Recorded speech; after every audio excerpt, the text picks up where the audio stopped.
আমরা যখন ভ্যাকুয়াম করব, এই যে মেন ইউনিটের কম্প্রেসরের সাথে চার্জিং পোর্টের সাথে হচ্ছে লো প্রেশার মিটারের হোস পাইপটা হচ্ছে সংযোগ দিব। এই যে লো প্রেশার মিটার আমাদের এখন হচ্ছে ভ্যাকুয়াম হচ্ছে এবং বাল্ব দুইটা খুলে দিব। খুলে দেওয়ার পরে এই যে মাঝখানে যে সার্ভিস পোর্টটা আছে এটাতে হচ্ছে গ্যাস সিলিন্ডারের সাথে সংযোগ হবে। আর লাল কালারের যে হোস পাইপটা আছে এটা হচ্ছে ভ্যাকুয়াম পাম্পের সাথে সংযুক্ত হবে। অর্থাৎ ভ্যাকুয়াম যখন কমপ্লিট হয়ে যাবে তখন দেখবো যে আমাদের এখানে -30 ইঞ্চি অফ মার্কারি দেখাবে। এ দেখায় আমরা নির্দিষ্ট পরিমাণ ভ্যাকুয়াম করার পরে ভ্যাকুয়াম এই যে আমাদের বাল্ব দুইটা বন্ধ করে হচ্ছে ভ্যাকুয়াম পাম্প বন্ধ করে দেওয়ার পরে হচ্ছে আমরা চাইলে হচ্ছে এই যে ভ্যাকুয়াম পাইপের লাইনটা খুলে দিতে পারি। খুলে দাও। খুলে দেওয়ার পরে ধরেন আমরা এই যে কী করবো, গ্যাস সিলিন্ডারে গ্যাসটা ছাড়বো, ঠিক আছে? ছাড়ার পরে এই যে আস্তে করে সিস্টেমে কিছু গ্যাস দিব, আর গ্যাস দেওয়ার সময় ভেপার গ্যাস দিব, ভেপার গ্যাস, ঠিক আছে? ধরেন এই 20 পিএসআই হয়েছে না, আমরা একটু অপেক্ষা করবো। হ্যাঁ, অপেক্ষা করে ক্লাম মিটার দিয়ে ক্লাম মিটারটা লাগাবো ওখানে 2 থেকে 20 অ্যাম্পিয়ারে। হ্যাঁ,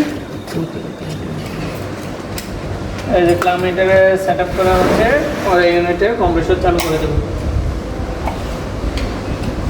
দেখেন এই কাঁটাটা ধীরে ধীরে কি নিচে চলে আসবে। হ্যাঁ, এখানে অ্যাম্পিয়ার কত নিচ্ছে? 0.82 নিচ্ছে।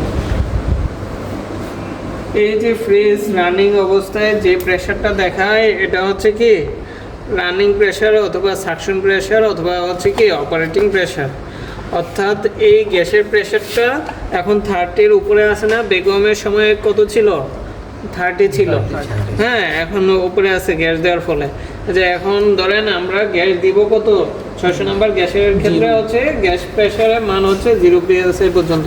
অর্থাৎ যতক্ষণ না পর্যন্ত 0 psi পর্যন্ত উঠবে ততক্ষণ পর্যন্ত আমরা কি করব? ধীরে ধীরে সিস্টেমে গ্যাস দিব, ঠিক আছে? দিয়ে কিছুক্ষণ অপেক্ষা করবো। হ্যাঁ, দেখবো যে আমাদের কনডেন্সার গরম হয় কিনা।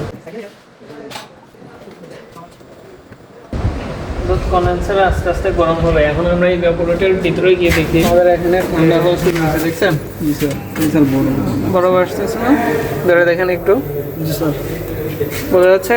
জি স্যার। অর্থাৎ ধীরে ধীরে পুরাটা যখন ঠান্ডা হবে, অর্থাৎ ফ্রিজের ভিতরটা যে কোনো খাবার একটা ঠান্ডা হবে অথবা বড় যদি ব্লক করে রাখে তখন ঠান্ডাটা ভালো করে বোঝা যাবে। এই যে দেখেন ক্যাপিলারিটা, ওই যে ফিল্টার পরে ক্যাপিলারিটা এসে লাগছে কোথায়? ইভাপোরেটরের মাথায়। এখান থেকে আমাদের ঠান্ডাটা কি হয়? শুরু হয় এবং এই টিউবটা ঘুরে আবার শেষে এই মোলেটুল হয়ে আবার কনডেন্সারের কম্প্রেসরের ভিতরে চলে যাচ্ছে। সবাই বুঝছেন?